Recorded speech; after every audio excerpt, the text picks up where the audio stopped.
Hi, Meg Hogan here. We're talking about the pay yourself first principle today. So this is even gifts, interest, sales, whatever, they all apply. This is the most important money management rule of all, paying yourself first. How many people get this so wrong? The mentality that is observed in many businesses is that whatever money is received, we try and pay down as many bills as possible and then pay ourselves last.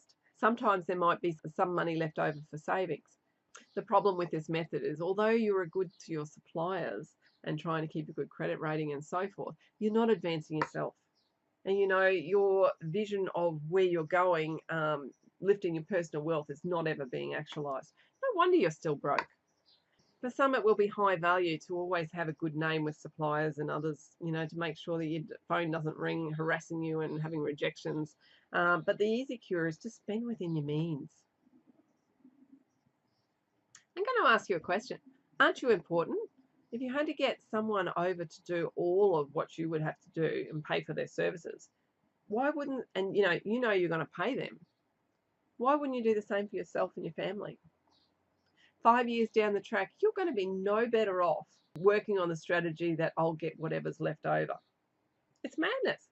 The same applies to your personal finance and how you manage money.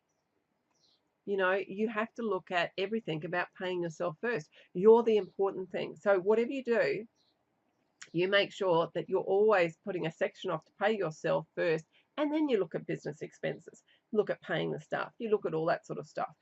In your personal life there, you get money coming in, you're always throwing it off to a wealth account, and then you look at paying your expenses and your liabilities and whatever else. Okay, and without fail, every day you live and breathe, you will pay yourself first into the wealth account that assures that every day you are alive, you'll have an increased net worth. Let the suppliers kick and scream as long as you keep applying payments and curbing your expenditure. That must be paid that can increase your wealth. Things that will pan out over time, um, you know, you don't want a bad reputation, but there is ways and means of handling it so that you start spending within your means. It means that you're touching base. If you can't afford it that week to pay them, you still pay yourself, but you go up there and you say, look, I'm very sorry, blah, blah, blah. I'm going to look at putting you as the next one that I pay until I get this sorted out. And I'm terribly, terribly sorry that the money wasn't in the bank this week. Um, and where you can, you would buy services from that particular person. Okay, so it sort of balances it out.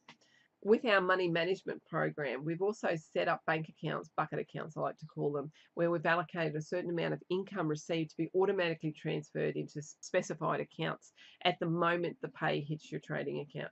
You should not have to handle any of the deductions where possible.